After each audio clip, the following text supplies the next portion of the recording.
green zone depends on the star. With hot blue stars, the green zone is further out. With cooler red stars, it's closer in. Every star in the Milky Way has a habitable zone. But not every star has planets within that zone. In 1995, something happened that was extraordinary. I got a call from my collaborator, Paul Butler, and all he said was, "Jeff, come over here." And it was a moment that I will never forget.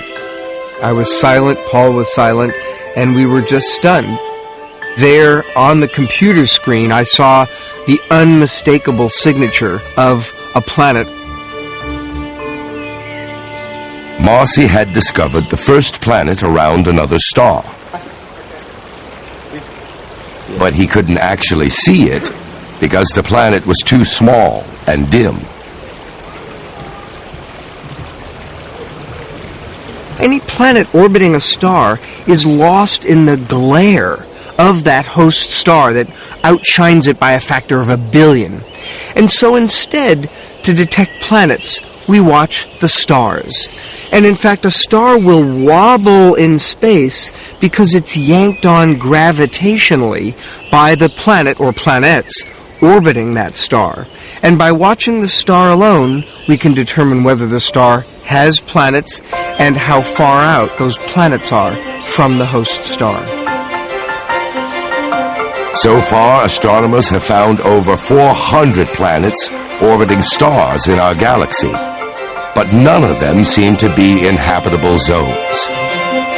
One type of giant planet orbits very close to its star. We call them hot Jupiters because these Jupiter-like planets are so close that they're blowtorched by the intense heat from the star.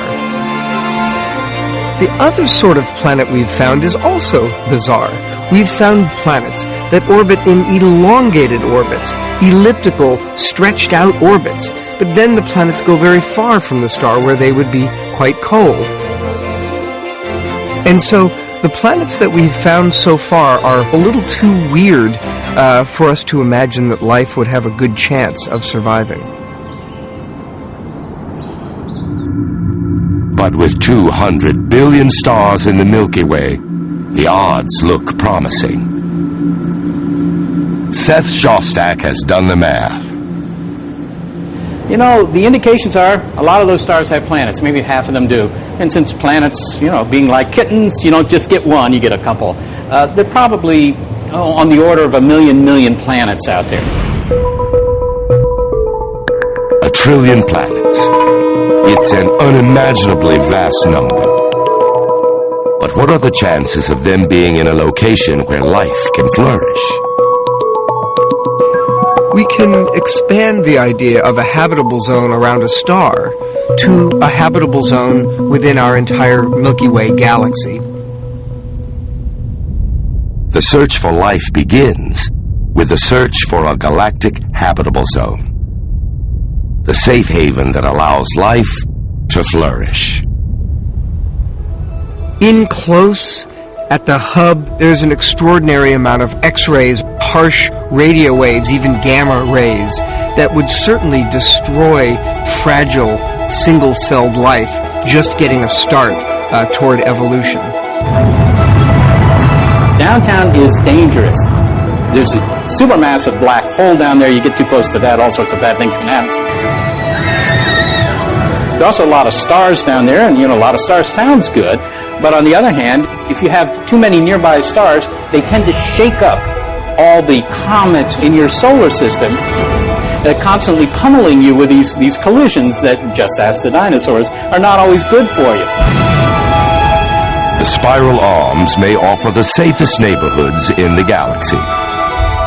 But even here, danger may lurk around the corner. If you happen to be on a planet near a supernova, that explosion could ruin your whole day.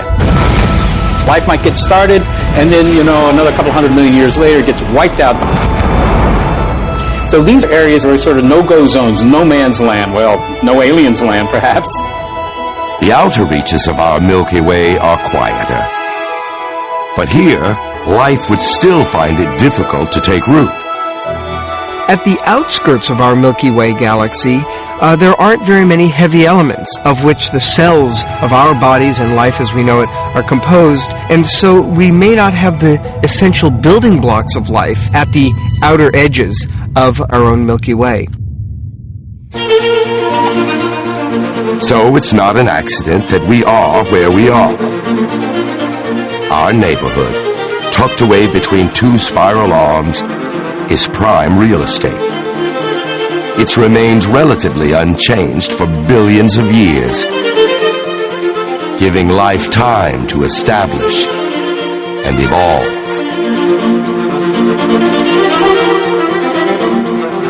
Other advanced civilizations, if they exist, are likely to live in similar neighborhoods, cocooned from the dangers of the galaxy. We haven't found them yet. But then again, our galaxy's a big place. We haven't found any life elsewhere. We haven't found pond scum. We haven't found dead pond scum anywhere else, not convincingly. And why is that? Well, fewer than 1,000 stars have been looked at carefully for planets that might have intelligent life. So, it's sort of like going to Africa looking for megafauna, elephants, giraffes, something like that. And you land in Africa and you look at the first square yard of real estate there and you say, no elephants here, then you give up. Well, we shouldn't give up. We're just beginning. If we do find life, it's amazing.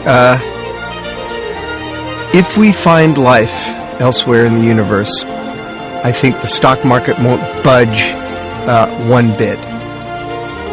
But we humans will know for the first time in human history that we're not alone, that we have kindred spirits out among the stars, and that our destiny may well be to venture to the stars, communicate with them, and become members of a great galactic country club.